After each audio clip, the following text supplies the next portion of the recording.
Hello and thank you.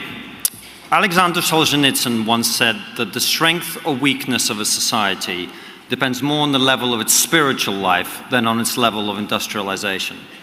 If a nation's spiritual energies have been exhausted, he said, it will not be saved from collapse by the most perfect government structure or by any industrial development. A tree with a rotten core cannot stand. When he was allowed to leave the USSR, Solzhenitsyn went to the US, where he was given a hero's welcome. But he quickly realized that American society was far from perfect. He started lecturing Americans about the problems he saw. Americans don't like that. Like Solzhenitsyn, I come from the Soviet Union, but I have no intention of repeating his mistake. That's why I've come to Britain.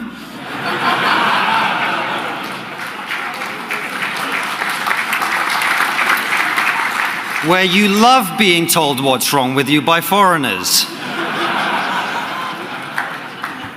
But I do have to be honest. 6 months ago, when Jordan and Philippa asked me to come here and speak at ARC about the importance of audacity, adventure, and a positive vision for our civilization, I was honored and delighted. But as I stand here today, after watching crowds openly celebrate mass murder on the streets of our cities, after watching the police spend more time debating Islamic theology on Twitter than enforcing the law, I'm starting to lose faith. I don't know how long our civilization will survive. For years now, many of us have been warning that the barbarians are at the gates. We were wrong. They're inside. Now, look, I'm not going to be all doom and gloom. There are positives as well. I mean, say what you want about Hamas supporters, at least they know what a woman is.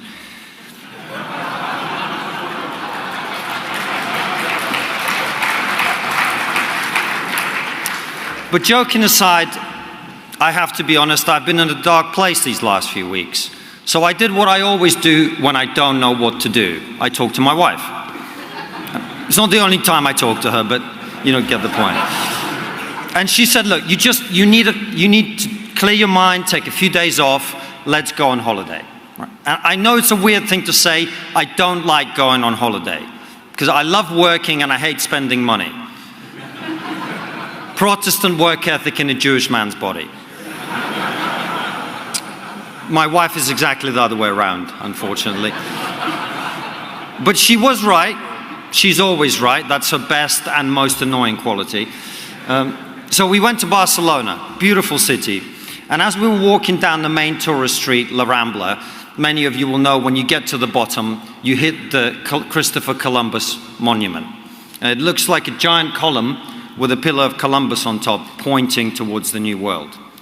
And this reminded me of my son, Nikolai. He's 16 months, and this is what he does. He sits on my hip and points in the direction he wants to go. Treats me like a horse, basically. And if I don't act quickly enough, or if I don't comply, he does what all toddlers do. He throws a tantrum and starts screaming, "How dare you? You have stolen my dreams with your empty words."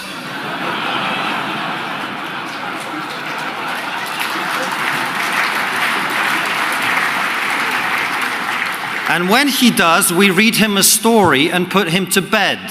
We don't give him a standing ovation in front of the UN.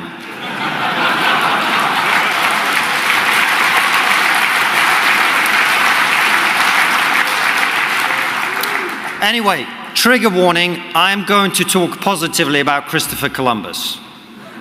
I know he committed some pretty sizable microaggressions, but he also changed the world. Do you know why he changed the world? Yeah, he tried to reach India and by accident discovered America. But why go west to India? Europeans had been trading with India and China for centuries via the Silk Road. Why risk your life to go out on a limb? There were many reasons, of course, but the main one was the decision to try and reach Asia by going west was not made out of choice. Europe was desperate. Only a few decades prior, in 1453, the Ottomans sacked Constantinople and they cut Europe off from the Silk Road. The West was facing a huge challenge and a new threat, no smaller than the one we face today. And like us, what they needed was another way. But when Columbus took his idea to go west to India, to the kings and queens of medieval Europe, they laughed at him. They didn't laugh at him because he was some misunderstood genius. He wasn't Galileo. They laughed at him because he was wrong. If you go out in the street and ask a random person why Columbus discovered America, they'll tell you he worked out that the earth was round. Not true. By the time Columbus set off on his voyage in 1492, people had known the earth was round for 2 millennia. There's probably more flat earthers now than there were in the 15th century. God bless the internet. The reason Columbus discovered America is not that he'd worked out that the earth was round. The reason is that he massively underestimated the size of the planet. They were right to laugh at him. He was wrong. But he took that wrongness, he persuaded 90 other men to get into 3 boats smaller than the size of this stage and sail into the unknown. And he persuaded Queen Isabella of Castile and King Ferdinand of Aragon to fund his voyage. The moral of the story is, it doesn't matter how wrong you are, as long as you've got rich friends.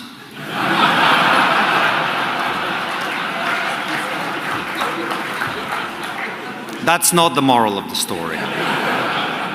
The moral of the story is, the history of our civilization was not made by people who always got everything right. It was made by people who'd made mistakes too. It was made by people who dared to believe that they could solve the problems they faced. The story of the West is a story of audacity. The big debates of the last decade, the culture war, the polarization, are about one thing and one thing only: the future. There are people like us in this room who believe that our future is to be prosperous, powerful, and influential. We are the majority. But there are also some people whose brains have been broken by an excess of education, who believe that our history is evil, that we do not deserve to be great, we do not deserve to be powerful, that we must be punished for the sins of our ancestors.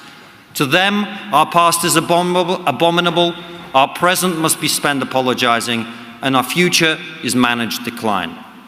My message to those people is simple: how dare you? You will not steal my son's dreams with your empty words.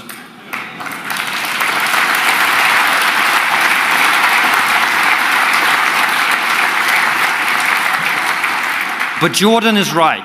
We need a positive message too. So here it is. From the dawn of time, human beings have had to work to make the world a better place. We captured the mystery of fire. We invented the wheel. Today, we build buildings that would shock and awe almost every human being that has ever lived. We split the atom, we spliced the genome, and we connected the world through microcomputers that fit in our pockets, that allow us to do amazing things. This morning, I destroyed someone on Twitter with facts and logic from the toilet. It's magic.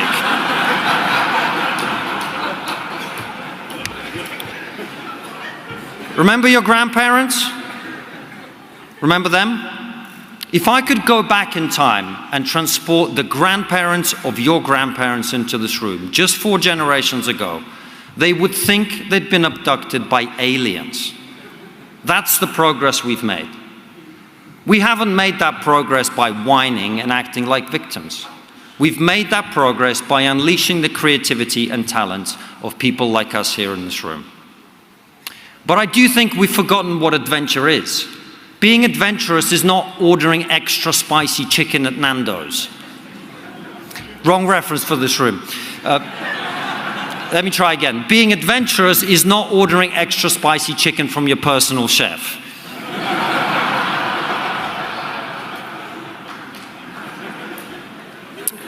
When Columbus and his men got on those boats and took a journey into the unknown, they sailed to certain death.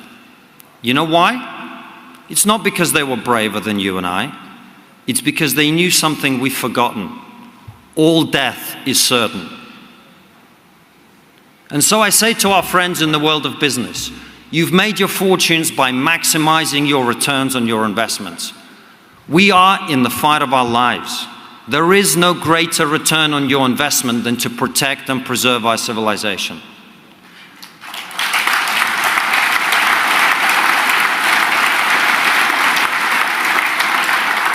And so I invite you to follow in the footsteps of Elon Musk and Paul Marshall and Ben Dello and many of you here who are using your fortunes for the betterment of humanity. I say to our friends in the media, truth matters. We are in the fight of our lives. There is more to life than clicks and downloads. Let's move beyond the culture war, where all we do is bat away the litany of slanderous allegations about our history. Let's set the agenda. Let's remind our fellow citizens why we are where we are. Let's remind them that we are the most tolerant, open, and welcoming societies in the history of the world. We're not embarrassed about our past. We're proud of it. And to my colleagues in new media especially, I say this: the legacy media is dying for a reason. They cannot be saved. They cannot be reformed. Let's stop complaining about them and start building the media empires of the future ourselves.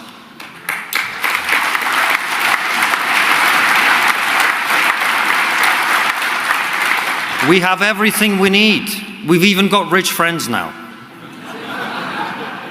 I say to our friends in education and academia, I understand that many of you feel like the French resistance or Soviet partisans, stuck behind enemy lines, undermanned and outgunned. And you're right, we are in the fight of our lives. So keep fighting for every young mind you can. It will be worth it.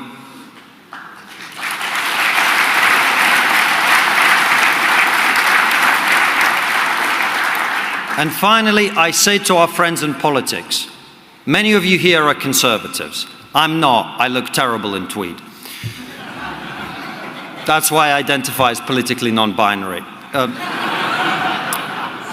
But I can tell you conservatives something.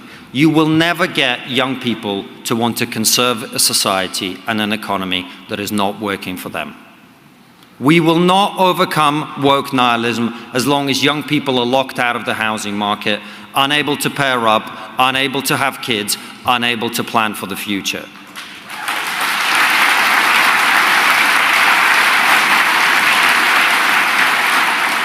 I know it's difficult, and I know that whoever solves the housing crisis may well pay the price at the ballot box. This is true of many pressing issues too, or at least you think it is. But you did not get into politics to get re-elected. You got into politics to make a difference.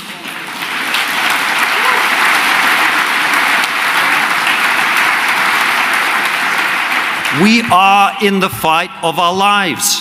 And if courage means anything, it means doing the right thing and being willing to take the punishment if you have to. Let me say it again.